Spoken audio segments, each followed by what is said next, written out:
Olá, eu sou do canal Coexistindo Espiritualizando e estou aqui mais uma vez com vocês para dar continuidade ao livro Espumas Flutuantes de Antônio Frederico de Castro Alves.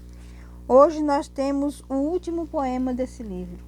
Até que enfim nós conseguimos ler todo o livro Espumas Flutuantes, uma raridade que você não encontra em qualquer lugar esse livro. E um livro que tem suas dificuldades, porque tem muito estrangeirismo no livro, geralmente em francês. Mas nós chegamos até aqui, graças a Deus. Compreendemos muita coisa de Castro Alves, compreendemos sobretudo como era a sua fala, né? Contundente. E ele bradava aos quatro ventos, ele não tinha medos, ele não tinha receios. E ele gostava de justiça social, ele tinha isso como primazia.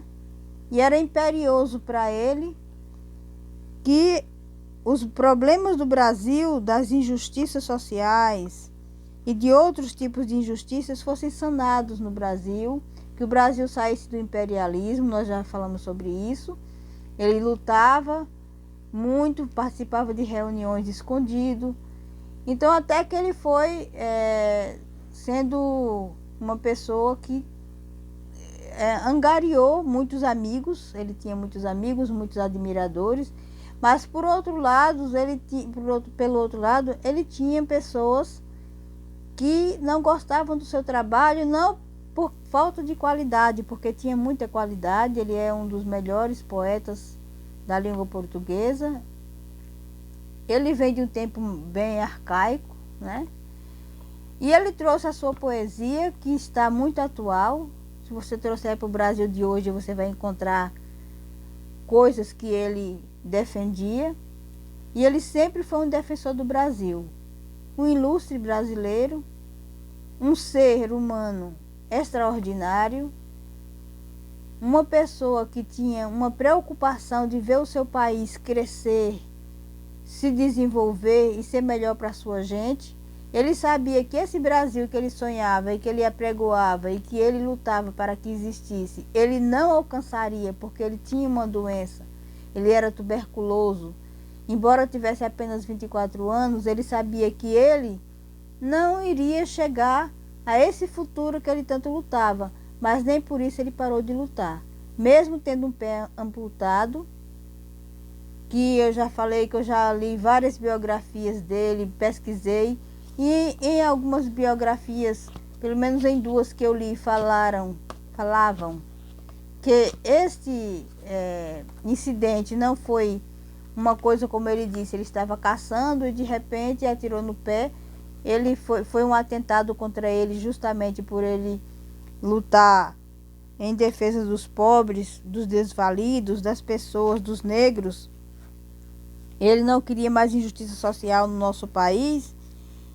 Então, ele foi perseguido, mas ele não queria preocupar a família, então ele falou que estava caçando. Ora, uma contradição, porque Castro Alves talvez fosse incapaz de tirar vidas, né?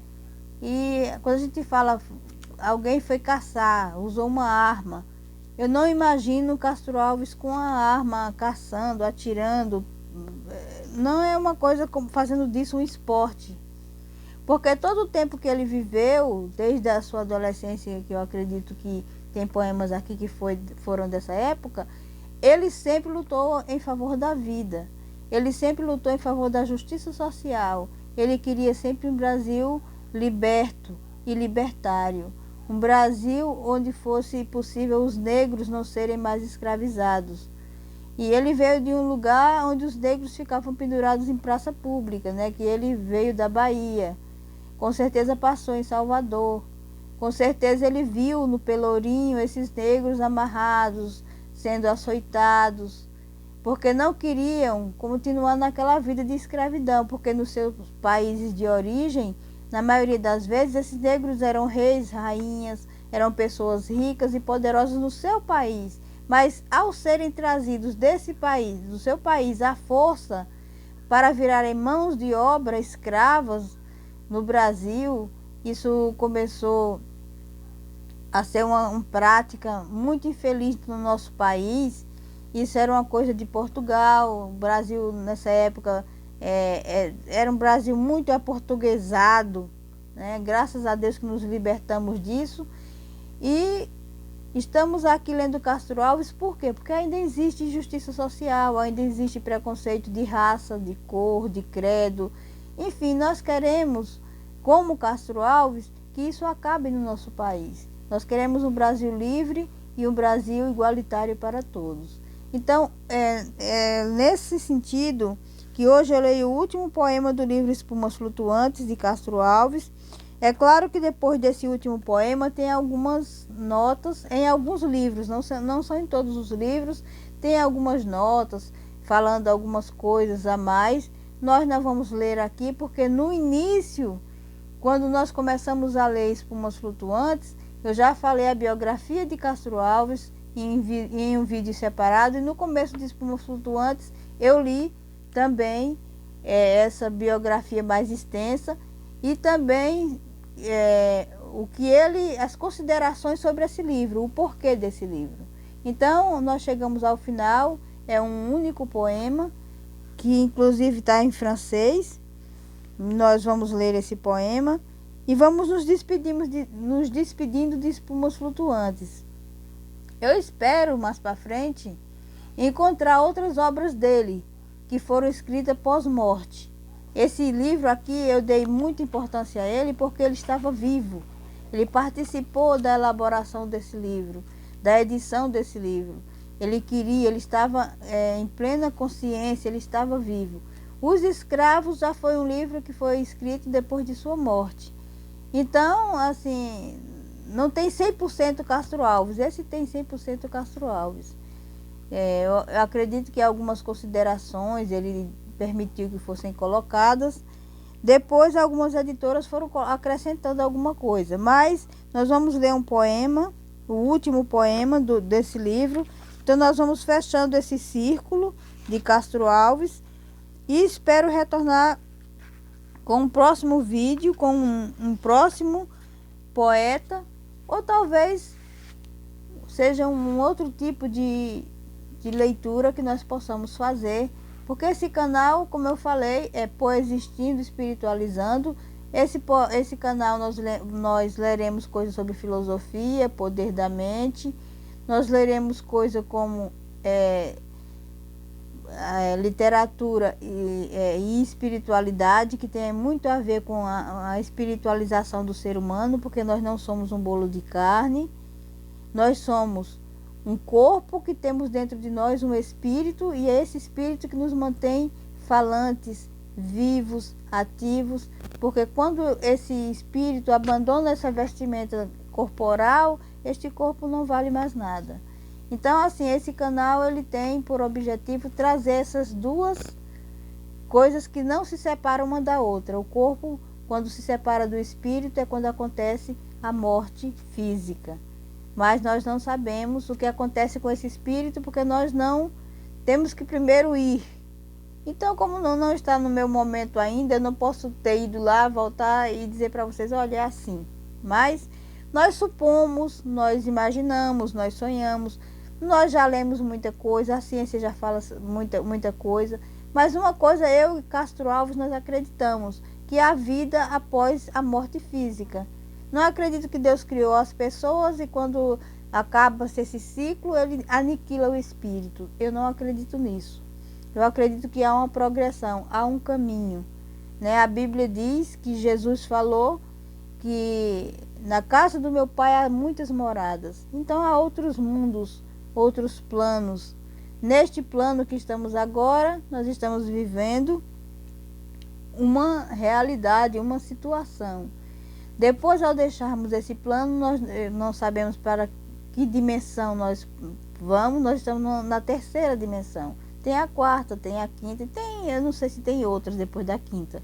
Mas eu ouvi falar, ouvi Neville Goddard, que foi um dos grandes estudiosos da Bíblia, um grande difundidor desse, como é que eu posso falar, desse assunto, e que conseguiu desmistificar muita coisa. Ele fala sobre a quinta dimensão, que eu acho que é a última dimensão para nós, seres humanos, né? Então é interessante e imperioso que nós estudemos a respeito disso, mesmo que nós não sejamos religiosos, porque crer na vida espiritual, crer que há um caminho para esse espírito, esse ser vivente que anima esse corpo, é interessante que nós pesquisemos sobre isso, porque não acaba, a vida não acaba. E também não existe morte, existe uma passagem. A gente sai desse corpo e vai para algum lugar que só Deus sabe qual é. Então vamos fazer jus para que possamos progredir e chegar num lugar de progressão, num lugar de paz, num lugar de luz. É isso que nós desejamos e é isso que eu desejo para Castro Alves, porque sei que ele continua vivo, continua atuante, continua lutando vibratoriamente para que esse país seja um país justo como ele sempre quis e que ele deixou nas suas obras. Então nós vamos lá. É preciso partir já na calçada. Não, o nome do poema é Coupe de Trier. É uma palavra em francês. Aí ele começa. É preciso partir já na calçada.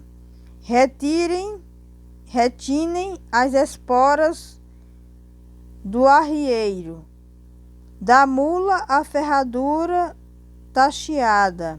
Impaciente chama o cavaleiro, a espaços ensaiando uma toada.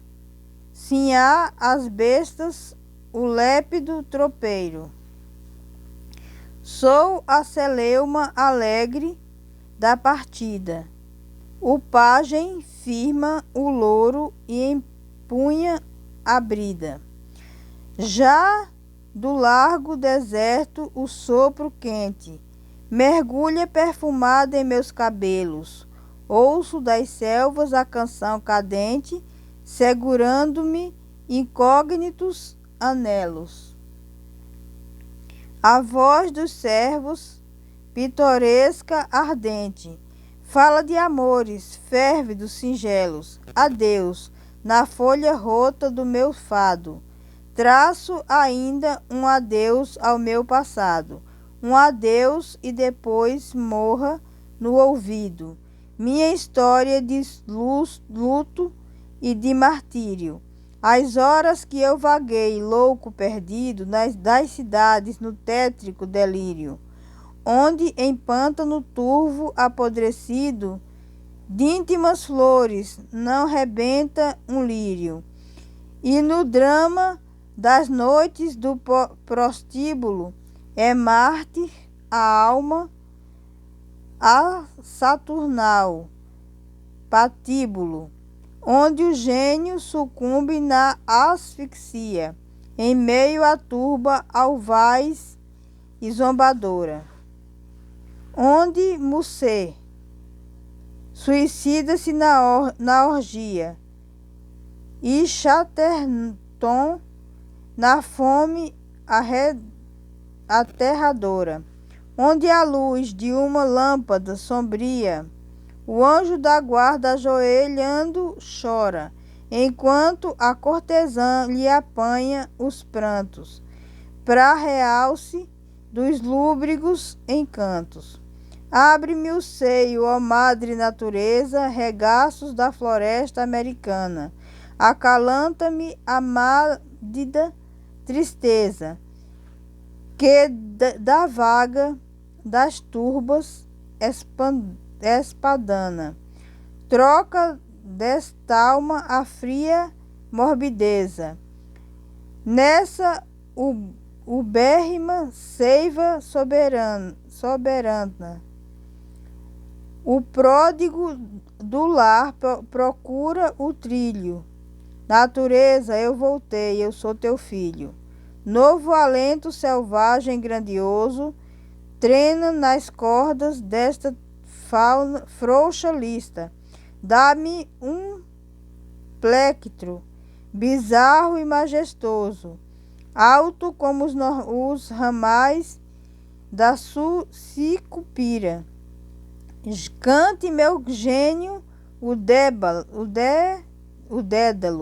assombroso da floresta que ruge e que suspira, onde a víbora lambe a parasita e a onça fula o dorso pardo agita, onde em cálice de flor imaginário a cobra de coral rola no orvalho, e o vento leva a um tempo o canto vário da araponga e da serpente de cocalho, onde a solidão é o magno Stradivário,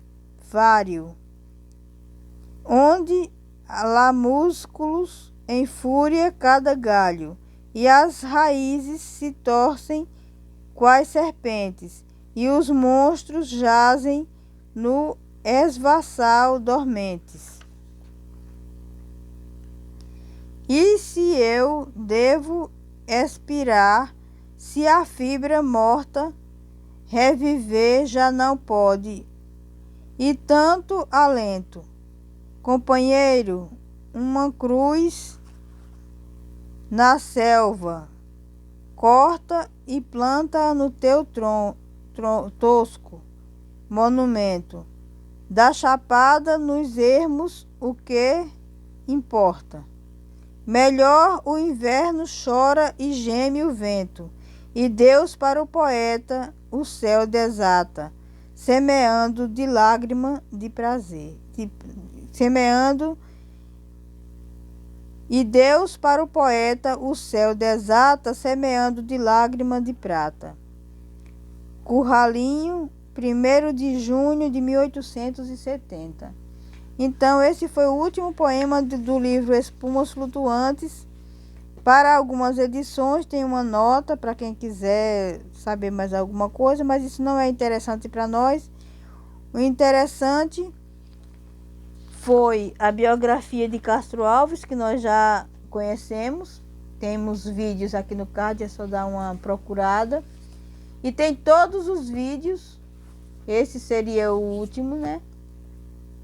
Do livro Espumas Flutuantes. Se você gosta de Castro Alves, se você gosta de poesia, você pode acompanhar desde o primeiro vídeo até esse último. E agradecermos a Deus pelo presente que Ele nos concedeu, que foi trazer um Castro Alves para nossas vidas, né? Para que nós pudéssemos conhecer as coisas de Castro Alves, conhecer a sua alma, conhecer a sua poesia, conhecer o seu talento. Então, chegamos ao final. Eu agradeço a todos que me acompanharam a leitura desse livro. Façam um proveito maravilhoso para o seu espírito em relação aos poemas de Castro Alves, que são espiritualizados, que são poemas, embora tenha uns que enaltecem outras pessoas, tenha outros que falem de algumas questões pessoais dele, mas o livro em si é todo maravilhoso, é todo bem construído, né? É uma poesia completamente sensível, é uma poesia saudosista, é uma poesia que a gente não encontra hoje em dia. Claro, é de um tempo bem antigo, né? Ainda se falava um português arcaico, um português de Portugal, se usava muito francês no Brasil, muito estrangeirismo tinha. Hoje em dia se tem muita coisa em inglês, mas nessa época de Castro Alves o francês predominava, né, no Brasil. Se falava sobretudo no Nordeste, de onde veio Castro Alves. Depois foi morar, ele é baiano, de lá da Bahia foi morar no Recife, morou um tempo, fez direito, começou a fazer direito na Faculdade de Direito do Recife, depois foi para São Paulo. E em São Paulo, ele, na faculdade de Direito, ele começou a fazer os seus... Não começou a fazer, continuou fazendo os seus versos inflamados, né? Ele já estava casado nessa época com a atriz portuguesa Eugênia Câmara. E eles viveram um bom tempo juntos, depois houve uma separação, não sei se eles tiveram contato, mas sei que ele fez um poema para ela, o qual já li também. Se você quiser ver esse poema, você dá uma procurada que você vai ver o poema que ele fez para Eugênia Câmara. Enfim, Espumas Flutuantes foi um livro maravilhoso, foi bom chegar até aqui e dizer obrigada para você. Namastê, Castro Alves. Obrigada pela sua obra, obrigada por nos fazer ler, por nos fazer conhecer, compreender e seguir, né? Ver esse livro como exemplo de vida. Então era isso que eu tinha para hoje. Se inscreva no canal, deixe o seu like, faça um comentário, participe dessa comunidade que está se formando, que está crescendo, que eu tenho certeza que vai crescer muito. E não fique de fora, faça parte. E era isso que eu tinha para hoje. E no próximo vídeo nós já vamos ler um outro autor. Valeu! Era isso que tínhamos para hoje, tá bom? Muito obrigada e até sempre.